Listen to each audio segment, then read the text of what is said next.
criancinha e começa cantigas e lá, está passando som. Está constituindo esse sujeitinho aí na base do som, está construindo o inconsciente dele na base do som. Por isso é que esse aqui pergunta, o inconsciente será musical? Com essas hipóteses, né, de que a coisa começa com a voz materna. Mas se for isso, você não preocupa, não, cara? Não, isso é objeto de estudo. Mas é de preocupar, porque o nível que a música está indo, né? Está tendo uma deseducação violenta, está tendo caos. Então... Será que essas mães andam dizendo para os bebezinhos dela? Não, a mãe até que não tem culpa, a mãe... Não, sem culpa. Não, mas ela vai saber cantar o quê, né, cara? Porque... Não tem mais letra? Cara, eu fico pensando, uma pessoa que nasceu nessa nova geração, que só teve acesso a esse tipo de música, que nível muito baixo de desenvolvimento humano, né? E não aprendeu simplesmente a cantar alguma coisa que acalente. Isso aí. É o mesmo problema cognitivo que a gente tem na educação. A educação brasileira é uma das mais desmoralizadas do mundo. Em todas as pesquisas mundiais, todas estão apontando que os índices de conhecimento da educação brasileira estão lá embaixo. O Brasil está na rabeira em matéria de... As crianças não conseguem mais interpretar um texto nem fazer operações simples de matemática. Nem falar, nem entender o texto, nem fazer conta. Operações bem simples. A gente está muito atrasado. Realmente tem Não é o psicanalista que está dizendo isso, não. São pesquisadores fora da área da psicanálise, da educação, né? Que estão dizendo, eu tenho um treco aí com a cognição que pode ter a sua origem também nisso que você está apontando, né? Como é que é essa história do acalanto? Será que as mães estão acalentando? O que será que há nessa relação mãe e filho em termos de transmissão musical da voz e tal? E ao mesmo tempo você vê umas crianças tipo prodígio, né? Tem isso também, né? Tem criancinha que aparece aí no streaming, né? Tocando um jazz assim, como se fosse... Mas um amigo meu falou uma coisa, eu fui comentar com ele isso, né? Porque tem uns meninos, né? Eu toquei esse dia, menino de 10 anos tocando bateria. E tocando bem. Aí ele falou assim, quantos anos você tem que você toca bateria? Não, eu tenho 7 anos de bateria, eu comecei com 3. Eu falei, Jesus, cara. Isso. Mas aí meu amigo falou, cara, mas piloto de Fórmula 1 começa criança também. Exatamente. Tem uns que pegam, mas assim, o kart, vai pequenininho ali, vai aprendendo, pai. Sim. Então, na verdade, aí quando você pensa dessa coisa da criança que toca, geralmente a criança que toca vem de uma família que tem pais que tocam, pela mesma comparação do pai que tem uma Fórmula 1. Sim. E eu, particularmente, preferiria ter vindo de uma família que o Ayrton Senna fosse meu pai. É lógico, eu ia ganhar muito, porque é muito mais vantagem você nascer um corredor de Fórmula 1 do que um músico, pô. Em termos de sustentação? Em termos de profissão. Profissão. Porque, na verdade, meu filho falou para mim assim, pai, eu falei para ele, pô, então você pode ser músico, cara, você tem maior habilidade. Ele falou, eu sei que eu tenho facilidade para tocar, porque eu sou filho de músico, mas eu não quero fazer isso, porque se eu começar agora, e se ele tinha 10 anos, se eu começar agora a tocar, eu não vou dar chance para mim para eu descobrir em quais outras coisas eu posso ser bom. Aí eu fiquei olhando para ele assim, eu falei, cara, eu devia ter feito isso. A chance de experimentar algo diferente. Aí eu fiquei com sentido pelo menino de 10 anos. 3 anos de idade começou a tocar, eu falei, pra quê, cara? Criança, no meu entendimento, tem que ser tudo. Vai brincar de polícia ladrão, de médico, do que ele quiser, engenheiro, construir casinha. O vocabulário, mais a chance dele fazer uma escolha mais feliz, É, mais agora o acertado. menino nasce com 3 anos, você bota na mamadeira uma baqueta na mão dele e aplaude. Ah, interessante Você isso. sabe que minha irmã, né, sempre foi a pessoa mais inteligente da A família. Débora? Era eu e ela, né? Ah, Aí ela sabia todas as capitais. E eu, pequenininho, aí, cadê ela? Sabe todas as capitais. E Marcelo, sabe sambar? Eu sabia sambar de jeito nenhum. Mas essas coisas, às vezes, vai moldando a gente para ser o que a gente é depois, entendeu? sim.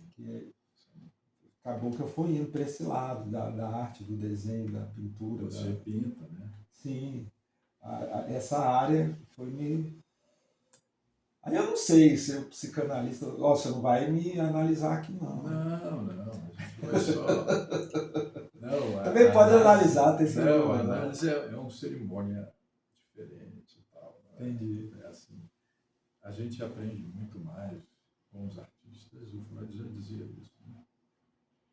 O Freud não conseguia explicar a obra de arte. Então ele disse, olha, eu deponho as armas. Não consigo explicar por que uma música me emociona. E ele queria entender, né? Isso eu não consigo. E, ao mesmo tempo, ele dizia que os artistas, os escritores, os poetas, conheciam muito mais da alma humana do que os psicanalistas, os psicólogos. Os artistas chegaram antes, as suas intuições e tal, chegaram muito antes da psicanálise. Então, é uma relação de uma certa humildade do psicanalista em relação ao artista, de reconhecer que eles que desbravaram o campo, né? E cientificamente, praticamente, a clínica e tal, foi contribuindo para que se formasse a teoria, que é uma teoria muito potente, muito forte, né? Que tem mais de 100 anos de prática, né? Mas há esse reconhecimento de que os artistas. O Glauber Rocha dizia que o artista é a antena da raça, citando o poeta e tal. Né? Eles captam o que está rolando muito antes da média das pessoas, do comum das pessoas. Né? Então, a psicanálise se vale disso, do conhecimento trazido pelos escritores, né? Pelos poetas. E agora você tem uma atenção maior nesse livro aqui da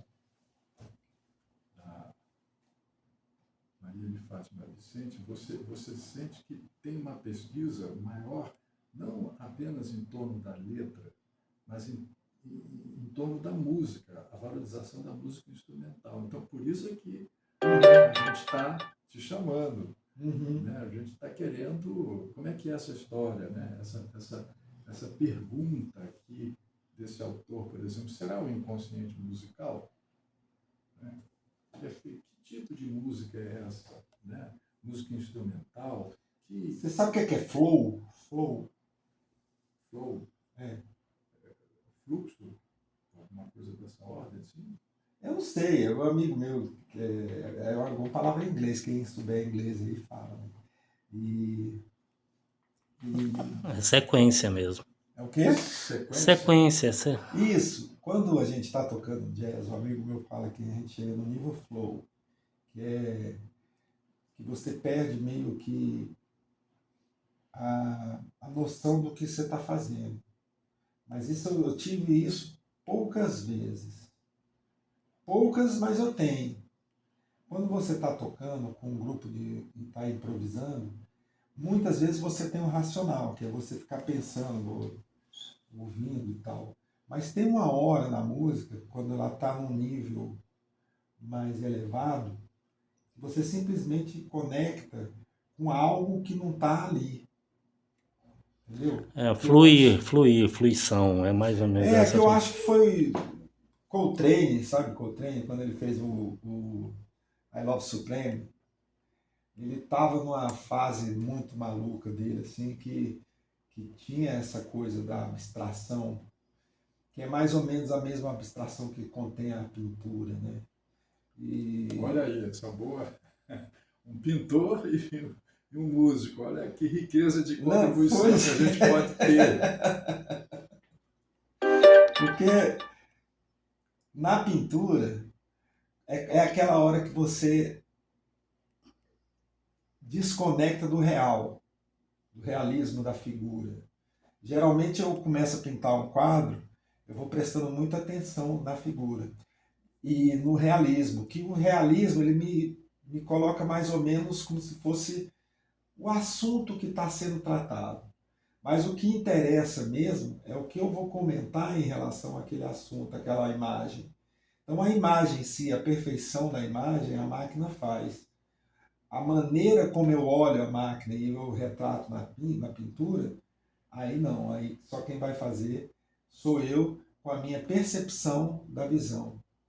Então, quando a gente está improvisando no jazz, vou ficar andando no jazz e na pintura, na música instrumental, você tem um tema.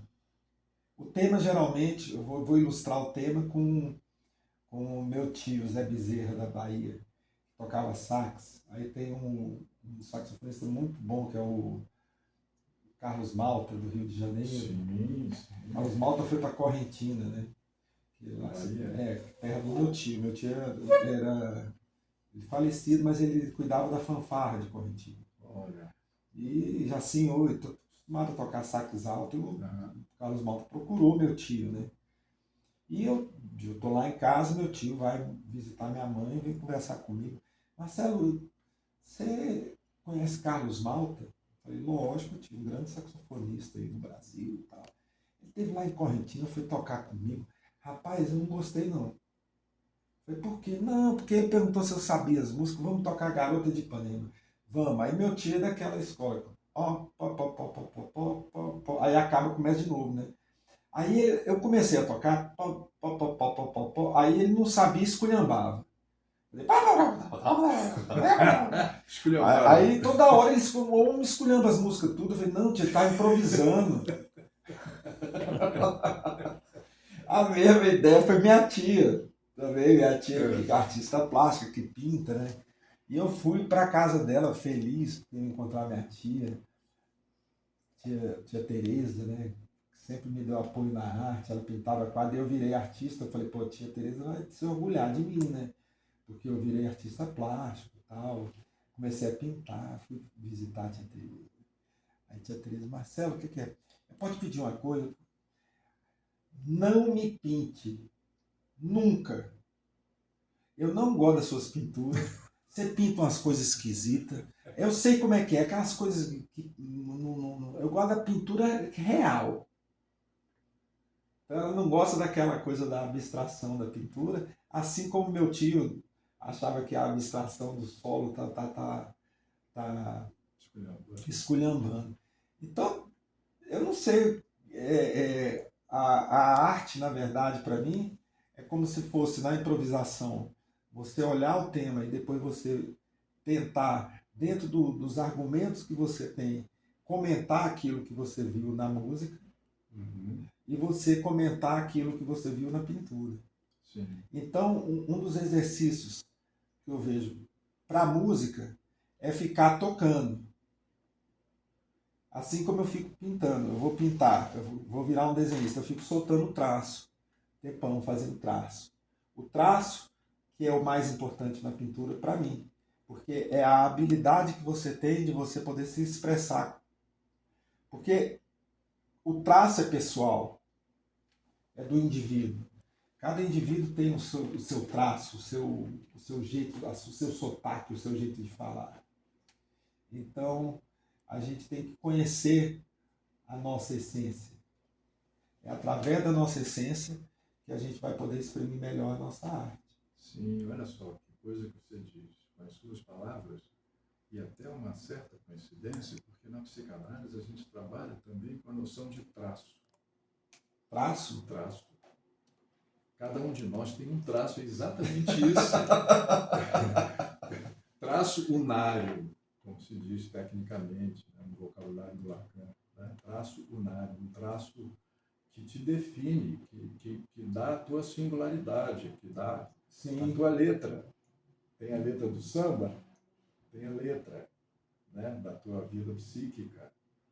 Né? O analista vai em busca também dessa letra que manifesta na fala dele. De repente aparece uma letra que é a letra do samba dele. Qual é o samba dele? Qual é a sua singularidade? Qual é o que o caracteriza? Né? A gente chama de traço. Exatamente a mesma palavra que você empregou agora para falar da pintura, como sendo um traço subjetivo seu, né? Seu traço. Você imprime o seu jeito. É nisso que a gente está correndo atrás. Né? Que é o traço da psicanálise. cozinheira, da lavadeira, da Isso, moça que faz isso. café todo dia. Exatamente. Esse ofício de repetição, de fazer, do cotidiano, é que vai moldando. Isso. Há uma coincidência de visão aí entre esses dois campos, da música e da psicanálise. A própria noção de repetição é essencial, é um dos conceitos fundamentais da psicanálise, a repetição. O sujeito vai falando e vai repetindo, vai falando e vai repetindo. Então, ele vai se livrando de uma certa fala que ele adquiriu na infância, que não é propriamente a dele, é a fala dos pais, né? Mas de tanto ele fazer essa repetição na análise, ele vai encontrando a sua própria fala, o seu jeito, como você vai encontrando o seu jeito de pintar, o seu traço, o seu jeito de improvisar, que a gente resume em termos de uma singularidade. Você vai, sabe, a gente escuta alguma coisa, esse traço aqui é de fulano, esse traço aqui, esse som é de... Né? Você deixa uma marca, que é sua. Né? Então, você está dizendo coisas que têm conexões assim, muito estreitas com a psicanálise. Né? Você tem esse privilégio de fazer a conexão nos dois campos, né? Sim. Na pintura e na música instrumental.